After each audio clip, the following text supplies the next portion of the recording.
Good morning.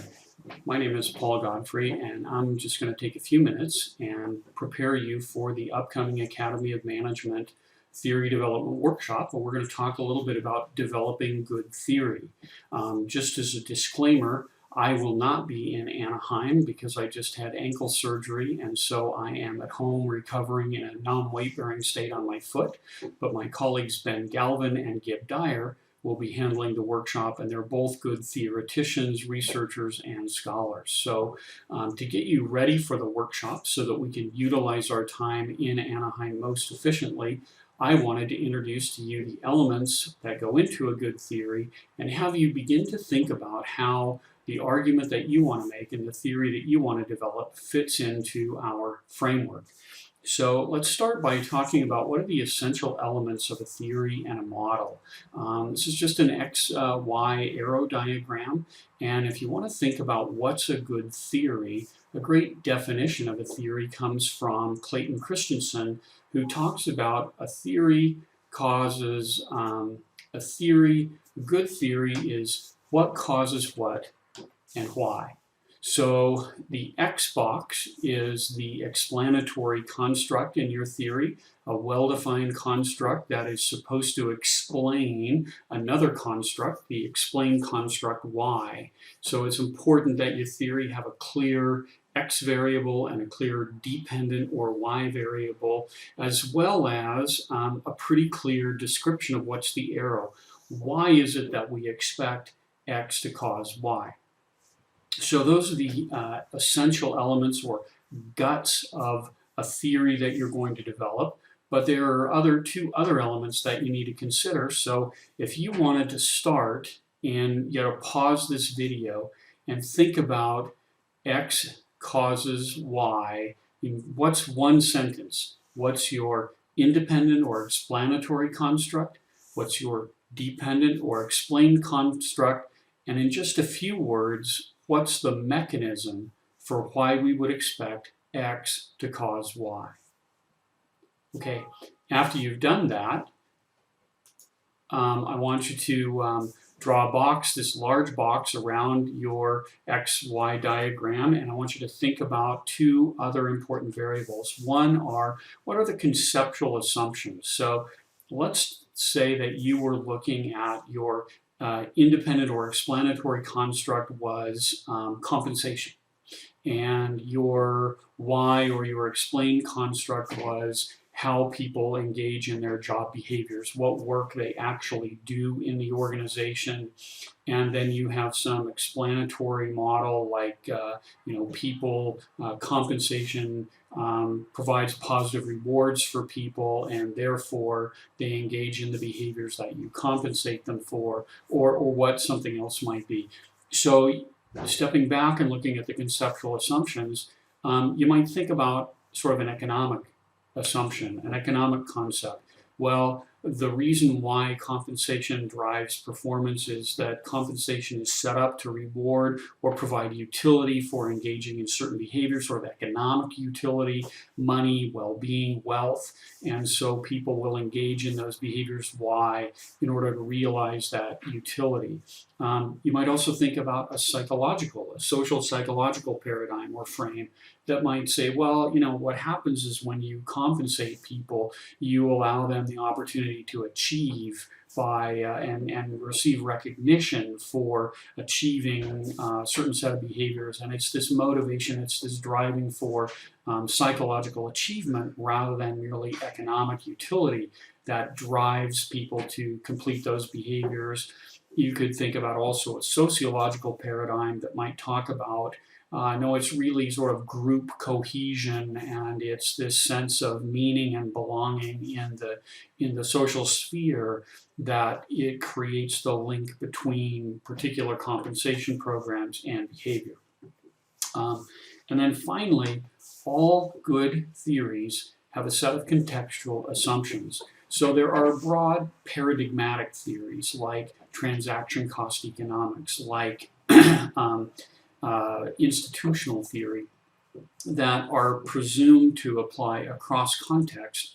But Robert Merton talked about most good theories are theories of the middle range. That means there's a region a set of people, a set of who's, for which the theory will hold. So, for example, if we looked at members of the C-suite and looked at how compensation drives performance, that might be bounded because we might theorize that middle managers would react differently to the same compensation incentives or entry-level employees. We might think about when is an organization under duress? Is an organization at a time of hyper-growth?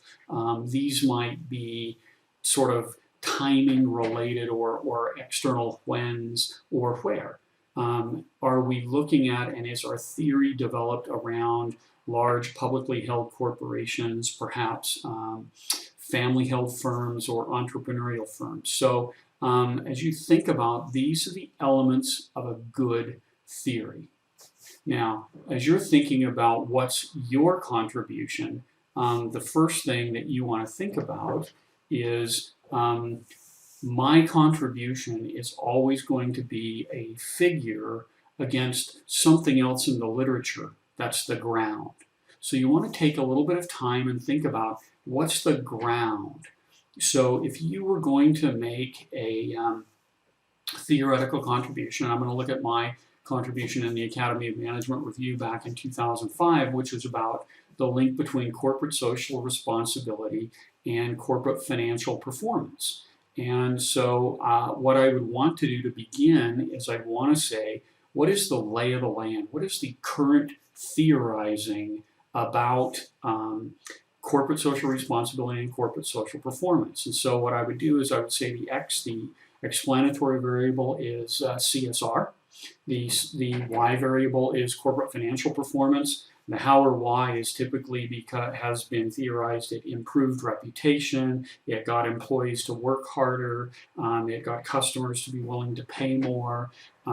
Conceptual foundations there are primarily microeconomic, and the contextual conditions typically had been sort of Fortune 500 corporations, and we had not really looked at sort of when and where.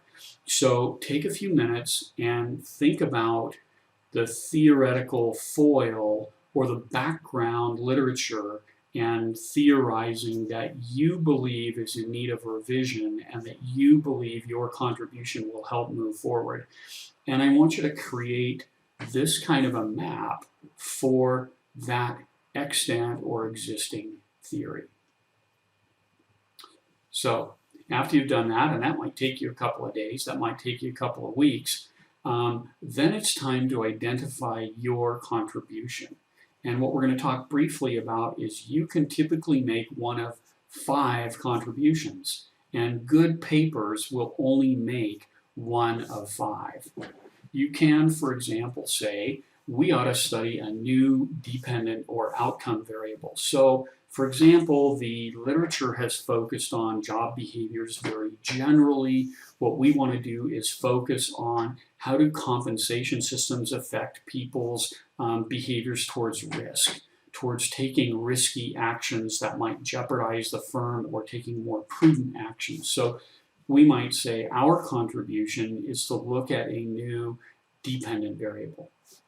Secondly, we can say, no, look, our contribution is to look at a new independent or explanatory constructor variable. So my colleague David Krasinski is working on some theory that talks about compensation, and he says, look, we've always looked at very generic compensation, financial compensation, benefits, other things. What if we looked at firm-specific compensation? So can Apple or Google offer employees the opportunity to work for these sort of marquee tech brands that other companies can't provide, and that might itself provide an inducement or a compensation? But in general, you can say, well, my contribution is to introduce a new X that hasn't been thought of before. Or you can create a new explanation. So this was my work. I said, look, I'm not going to redefine corporate social responsibility or philanthropy. I'm not going to redefine corporate financial performance. But what I'm going to suggest is a new mechanism or link that ties those two together.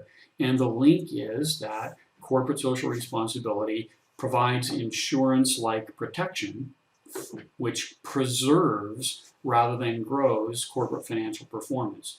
So you can create a new arrow or a new mechanism for your explanation. Fourth, you can create a new set of corporate foundations, conceptual foundations. You can say, look, the current theorizing has taken place within microeconomics. What if we look at institutional theory? This was Dave Deephouse's contribution to the resource-based theory when he said, well, what if we look at what institutional theory would imply about resource inimitability and professionals diffusing knowledge across professional associations? So this is work, this is a contribution that relies on looking at a new paradigm, a new why.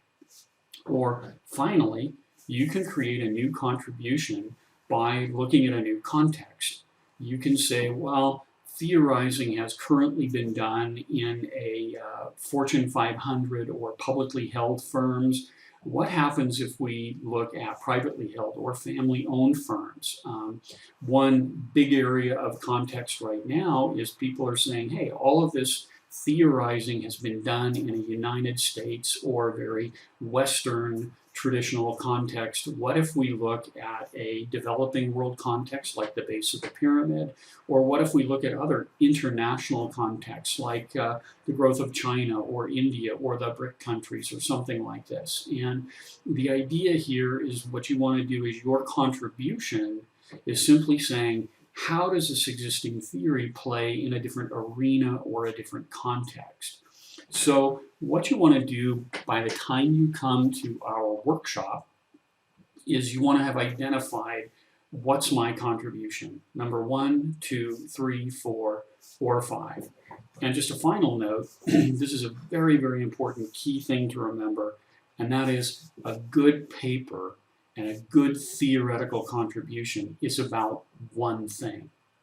So one of the things that I find among theoretical work that's less well developed is people are trying to introduce a new explanatory construct and a new context all at the same time. And so they're trying to theorize about two things, and the result is, in a 35 to 40 page manuscript, they're unable to argue two things well. So remember, a good paper is about one thing, because it will take you quite a while in order to make that work. So good luck with this. This is just a little primer, and my colleagues Ben Galvin and Gib Dyer hope to work with you and actually help you develop your theory when you come to Anaheim. So we'll see you then. Thank you.